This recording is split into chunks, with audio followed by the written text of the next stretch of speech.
the British Prime Minister won't. And do not get too confused, we are talking about the Brexit deal. The British Prime Minister, Ms. Theresa May, has postponed the final vote on a Brexit deal. The decision comes amid fears that she cannot get the withdrawal agreement through the House of Commons. The deal that she had struck with the European Union needed the approval of the British Parliament. That wasn't coming. The House of Commons was due to vote on the blueprint tomorrow. But in an 11th hour change, Prime Minister May has decided to put it on hold. There seems to be no clarity on when a vote will happen next. It could be as early as next week. It could be delayed until early January next year. The deadline for the vote is 21st of January. If it's delayed till then, it would allow less time for a legislation to be passed through Parliament before the 29th of March. That is the Brexit deadline. Now, this postponement is a significant blow to May's authority. So far, she has claimed that her deal is the best separation deal and it is in the interest of her nation. But the latest decision shows that Theresa May herself is not too sure of it, although it will theoretically give her extra time to negotiate with the European Union and also win over some hostile Tory MPs. It certainly raises many more questions. The biggest reason would be to just make one last-ditch attempt, really, to go back to Brussels and try and extract some further concessions, even if they're only really symbolic, just to, in a way, give her wavering MPs an excuse to vote for this deal and to convince her backbenchers that she's fought as hard as she possibly can. Prime Minister May is expected to hold a series of meetings in the coming few days. A minister in her cabinet said that she will now head to Brussels to push back for more demands, but the European Union seems unwilling to make any further compromises. As President Juncker said, this deal is the best and only deal possible. We will not renegotiate. Our position has therefore not changed, and as far as we are concerned, the United Kingdom is leaving the European Union on the 29th of March 2019. Situation. On the 30th of March, the Northern Ireland border will for the first time become the external frontier of the European Union's single market and customs union. The challenge this poses must be met, not with rhetoric, but with real and workable solutions. Businesses operate across that border. People live their lives crossing and recrossing it every day. I've been there and spoken to some of those people. They do not want their everyday lives to change as a result of the decision we have taken. They do not want a return to our hard border. And if this House cares about preserving our union, it must listen to those people, because our union will only endure with their consent. We had hoped that the changes we've secured to the backstop would reassure members that we could never be trapped in it indefinitely. I hope the House will forgive me if I take a moment to remind it of those changes. The customs element of the backstop is now UK-wide. It no longer splits our country into two customs territories. This also means that the backstop is now an uncomfortable arrangement for the EU, so they won't want it to come into use or persist for long if it does. Both sides are now legally committed to using best endeavours to have our new relationship in place before the end of the implementation period, ensuring the backstop is never used. If our new relationship isn't ready, we can now choose to extend the implementation period, further reducing the likelihood of the backstop coming into use. If the backstop ever does come into use, we now don't have to get the new relationship in place to get out of it. Alternative arrangements that make use of technology could be put in place instead. The treaty is now clear that the backstop can only ever be temporary, and there is now a termination clause. But I am clear, from what I have heard in this place and from my own conversations, that these elements do not offer a sufficient number of colleagues the reassurance that they need. I spoke to a number of EU leaders over the weekend, and in advance of the European Council, I will go to see my counterparts in other member states and the leadership of the Council and the Commission. I will discuss with them the clear concerns that this House has expressed. We are also looking closely at new ways of empowering the House of Commons to ensure that any provision for a backstop has democratic legitimacy and to enable the House to place its own obligations on the government to enable the House to place its own obligations on the government to ensure that the backstop cannot be in place indefinitely. Mr. Speaker, having spent the best part of 2 years poring over the detail of Brexit, listening to the public's ambitions and, yes, their fears too, and testing the limits of what the other side is prepared to accept, I'm in absolutely no doubt that this deal is the right one. It honours the result of the referendum. Order. The remainder of the statement must be heard, and I invite the House to hear it with courtesy. And for the avoidance of doubt and also the benefit of those attending to our proceedings who are not members of the House, I emphasise that, as per usual, I will call everyone who wants to question the Prime Minister. But meanwhile, please hear her. The Prime Minister. It honours the result of the referendum, it protects jobs, security and our union, but it also represents the very best deal that is actually negotiable with the EU. I believe in it, as do many members of this House, and I still believe there is a majority to be won in this House in support of it if I can secure additional reassurance on the question of the backstop, and that is what my focus will be in the days ahead. But, Mr. Speaker, if you take a step back, it is clear that this House faces a much more fundamental question. Does this House want to deliver Brexit?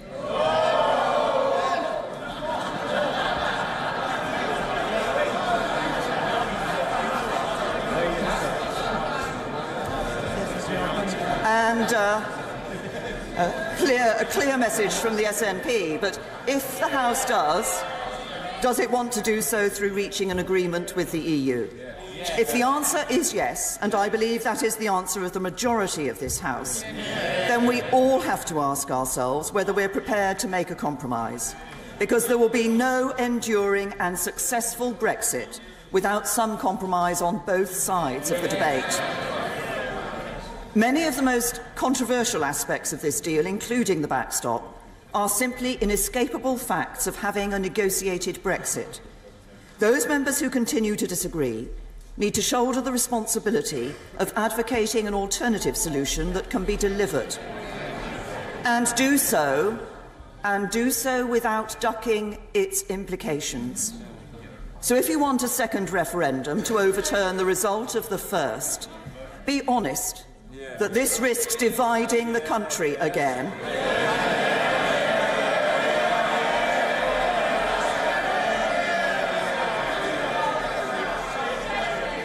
Be honest that this risks dividing the country again, when as a House we should be striving to bring it back together.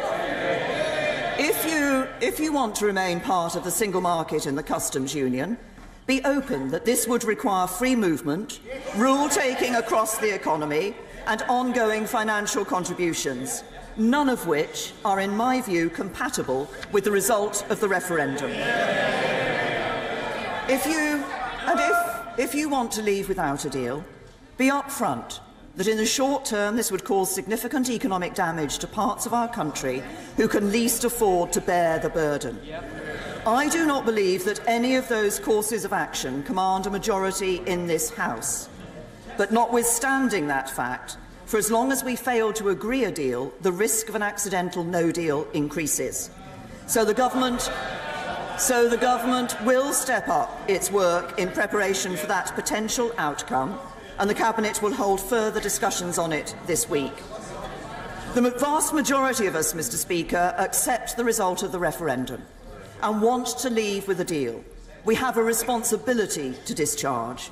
If we will the ends, we must also will the means. And I know that members across the House appreciate how important that responsibility is. And I'm very grateful to all members on this side of the House, and a few on the other side too, who've backed this deal and spoken up for it. Many others I know have been wrestling with their consciences, particularly over the question of the backstop, seized of the need to face up to the challenge posed by the Irish border, but genuinely concerned about the consequences. I have listened, I have heard those concerns, and I will now do everything I possibly can to secure further assurances. If I may conclude, Mr. Speaker, on a personal note, on the morning after the referendum 2.5 years ago, I knew that we had witnessed a defining moment for our democracy. Places that didn't get a lot of attention at elections and which did not get much coverage on the news were making their voices heard and saying that they wanted things to change. I knew in that moment that Parliament had to deliver for them. But of course, that doesn't just mean delivering Brexit. It means working across all areas, building a stronger economy, improving public services,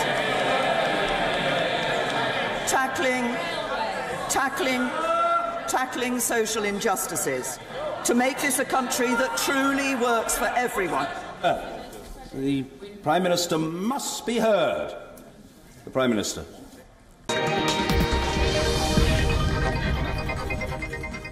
And now to more news coming from London. A UK court has ordered the extradition of Indian businessman Vijay Mallya. He's wanted in India on alleged fraud and money laundering charges. The amount he has defaulted on is 9,000 crore rupees or $1.2 billion. The extradition notice will be sent to the Secretary of State of the United Kingdom. Vijay Mallya has 14 days to appeal against this order. He faces a case of loan default besides allegations of money laundering and diversion of loan funds for purposes other than they were meant for. The businessman had fled to London in 2016 and has been living there since. He took advantage of the dilution of the CBI lookout notice against him. Let's listen into what Mr. Mallya had to say after today's court ruling. The legal team would be reviewing the judgment in detail and determining the next steps forward. How do you feel yourself? Are you disappointed? It must be shocking. There's nothing to be shocked about. I think we've been talking virtually all morning. I said to you it could go either way. But there is a further lengthy process ahead. But in your mind now, you must Mallya, fear being extradited. That you should not have come here at all? Sorry? Did you ever think that you shouldn't have come here at all? Because it's been one legal battle after the other for you. You know, at the end of the day, that's what courts are for. That's how lawyers thrive. Right?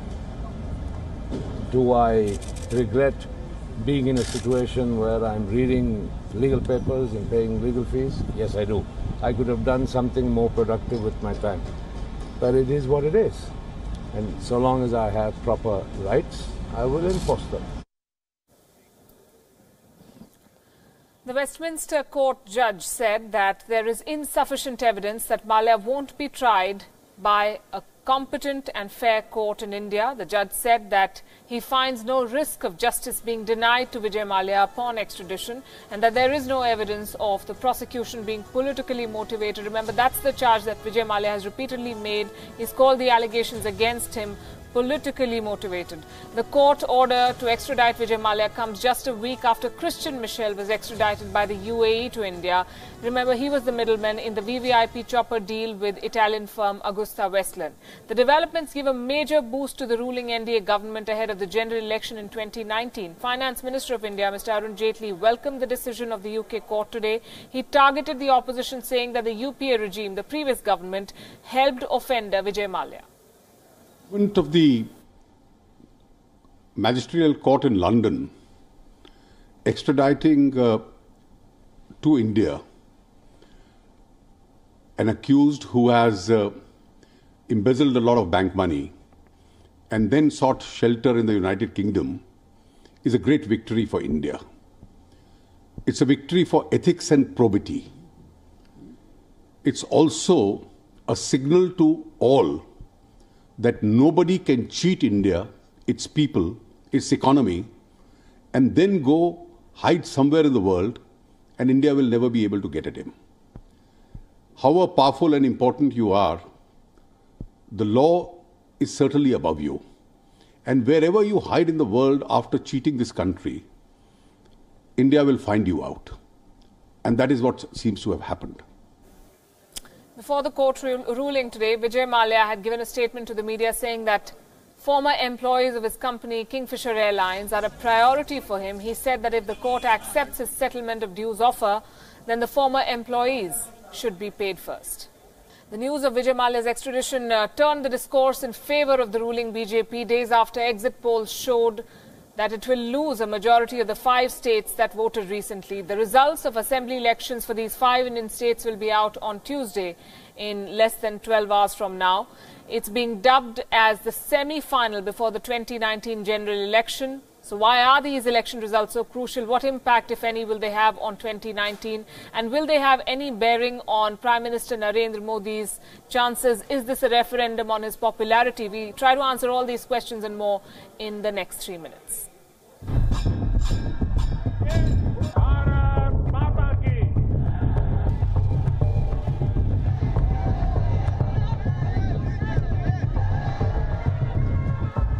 In less than 6 months from now, a new government will take over in New Delhi.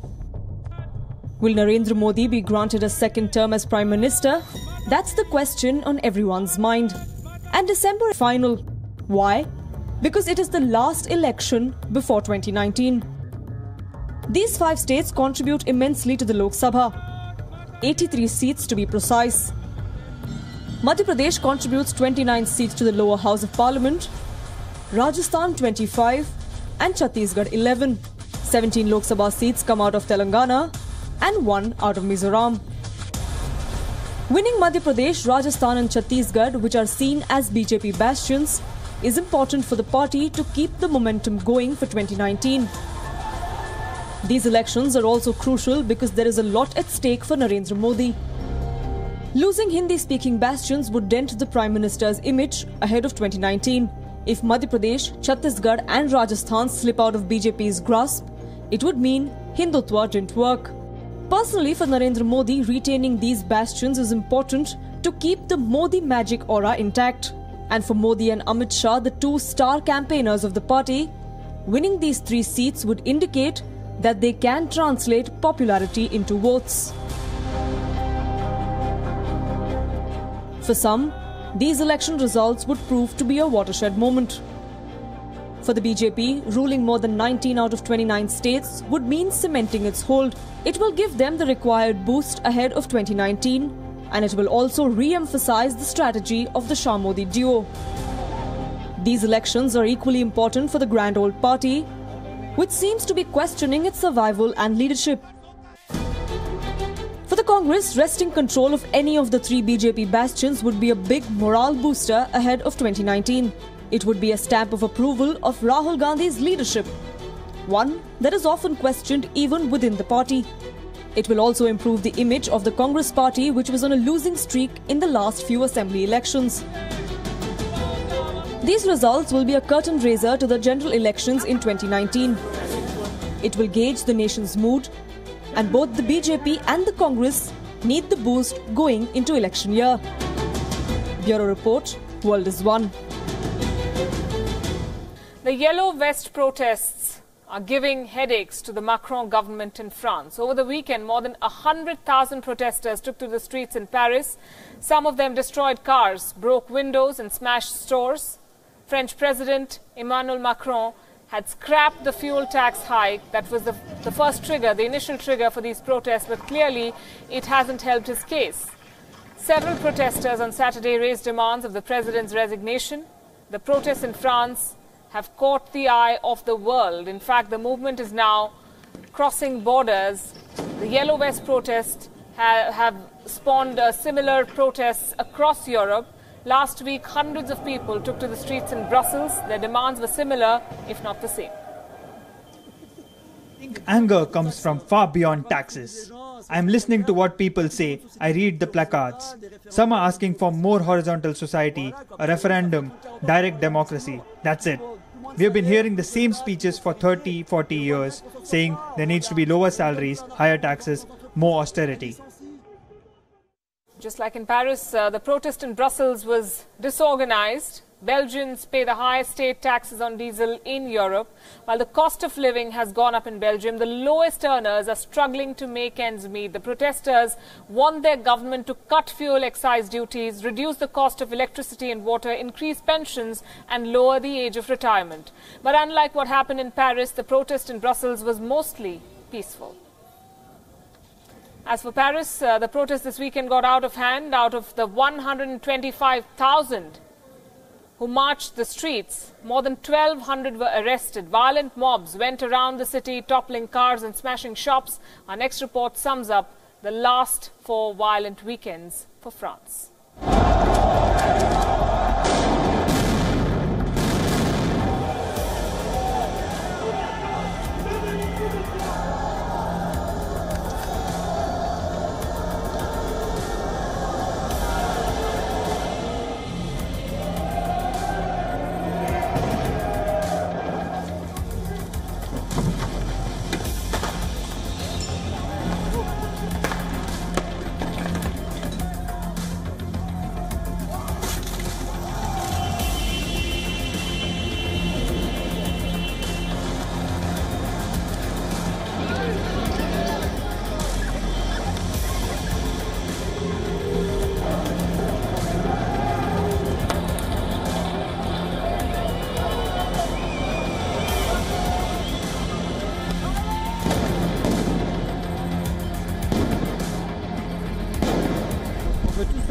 For all this to stop, we need a referendum. A referendum on the resignation of Macron and a rewriting of the constitution. This would be really great. We get a chance to talk about the big issues that are important for not just France, but for the rest of the world.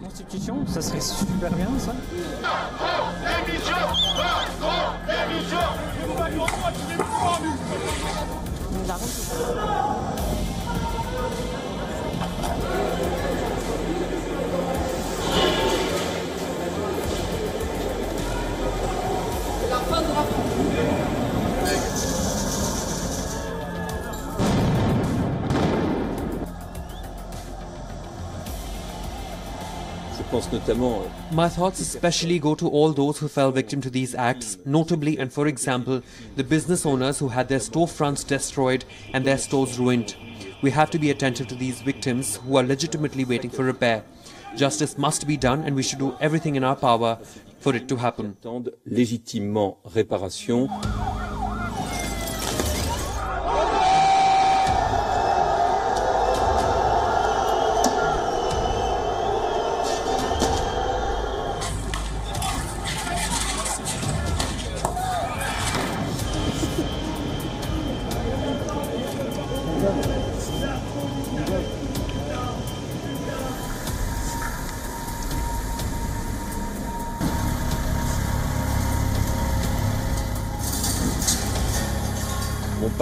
My office is fully committed to not let the atrocities committed in Paris during these days of movement go unpunished. We cannot promote the idea or think that it is possible to come and break everything and to commit serious violent acts on Saturdays as we go home without being worried and without thinking of what the justice system will do.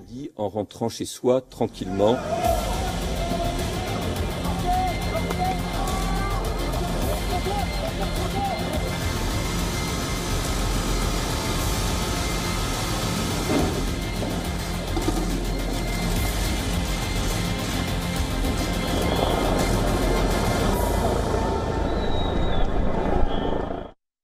The French economy is perhaps the biggest casualty of these protests. Dozens of businesses were vandalized. Some of them have been looted, leading to damages worth millions of euros already. The French Retail Federation told Reuters last week that retailers in the country had lost more than $1 billion since the protests began.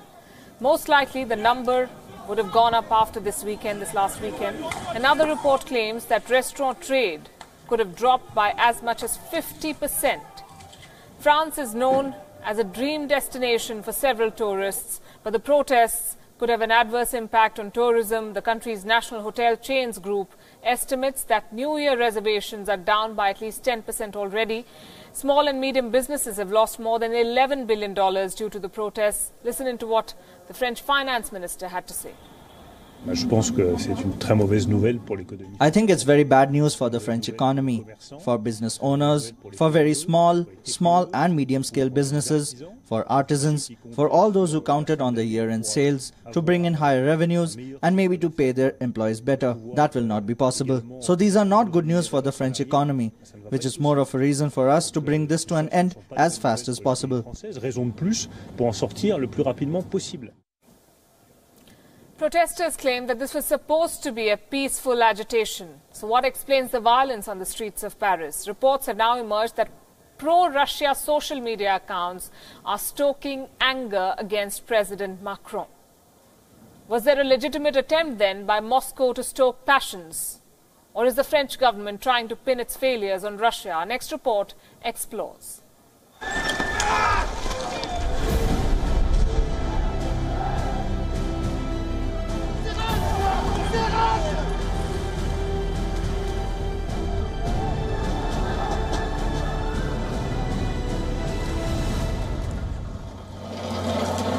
For the last 4 weekends, angry French citizens have brought the city of Paris to a standstill. Many are blaming the Macron government. Critics of Emmanuel Macron say that he underestimated the protesters. But the French government has launched an investigation into possible Russian involvement in the Yellow Vest protests. Reports say most of the tweets came from the Russian state media outlets. Russia has been criticized for using social media to influence elections beyond America. Similar claims emerged during the 2017 French election. Allegedly, the Russians hacked the Macron campaign.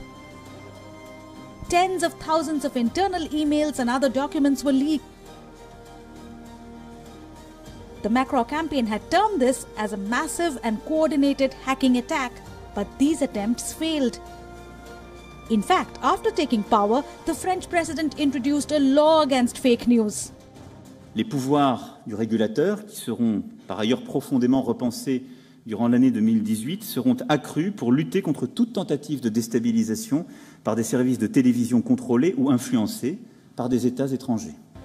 If the allegations from France are found to be true, it will only add to the tensions between Russia and the West. But the meddling charges may not be enough for Macron to fight the biggest crisis of his presidency. Bureau Report, Wion, World is One. Amid all this chaos in Paris, enter Donald Trump. The American president has found a way to start a fight with the French government. In a tweet, Trump said, and I quote, "The Paris Agreement isn't working out so well for Paris. Protests and riots all over France. People do not want to pay large sums of money, much to third world countries, in order to maybe protect the environment, chanting, 'We want Trump, love France.'" According to several fact-checkers, none of the protesters in France were chanting, "We want Trump." But members of the French government had a strong rebuttal for the American president. The French foreign minister had this to say to Mr. Donald Trump. Le président de la République lui a dit aussi, nous ne prenons pas parti dans les débats américains, laissez-nous vivre notre vie de nation. In the past few months, Trump has taken on Mr. Macron, criticizing him for his policies on issues like climate and defense. The Turkish president, Recep Tayyip Erdogan, was also critical of Emmanuel Macron. In a statement, he blamed the French authorities for quote-unquote disproportionate violence towards the protesters.